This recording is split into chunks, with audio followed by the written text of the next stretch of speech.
si un promeneur s'est égaré dans les chemins de la Louvière, après minuit, après le banquet de la Sainte Pétronille, il n'est jamais revenu pour nous dire ce qu'il en était vraiment.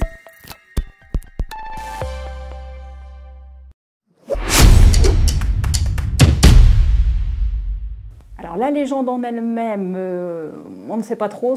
En revanche, ce qu'on peut plus dater, c'est la référence à Sainte Pétronille, qui est donc une sainte issue donc de Rome, Aurelia Petronilla, qui a vécu au 1er siècle après Jésus-Christ, et donc qui a été une martyre reconnue par l'Église pour avoir refusé les avances d'un noble romain et demandé à Dieu de la rappeler à elle.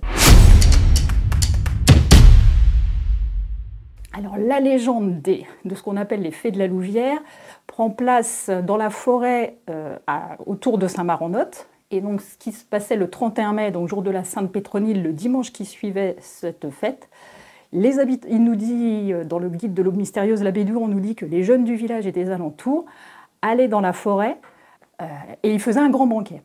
Toute la journée, ils dressaient des tables, ils festoyaient, donc en plein cœur de la forêt.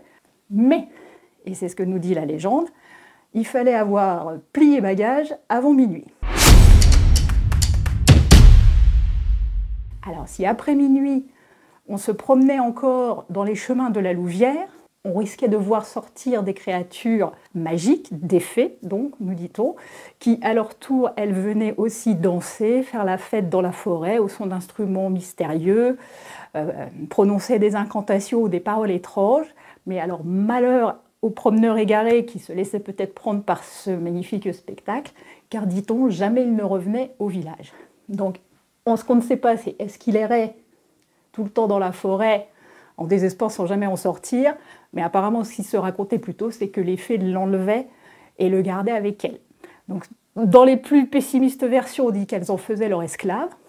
L'abbé, lui, est un peu plus malicieux en disant « ça ne devait pas être si désagréable en si belle compagnie ». Oui, assez facilement. Alors, ce qu'on appelle la Louvière est plus le massif forestier. Il y a deux endroits qui sont assez facilement repérables sur les cartes. Donc il y a ce qu'on appelle le fond de la Louvière et un peu plus loin dans la forêt, le fond de Sainte Pétronille. Donc en voiture, non, on ne peut pas y accéder au bout d'un moment, on bute sur des chemins forestiers, mais si on est à pied ou en vélo, on peut assez facilement y accéder.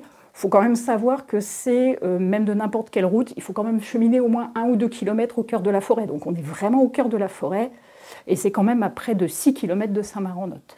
Malheureusement, moi, à titre personnel, je n'ai pas pu aller jusqu'à la Louvière pour voir effectivement ce qu'il en était. Et non, et de toute façon, il n'était pas encore minuit.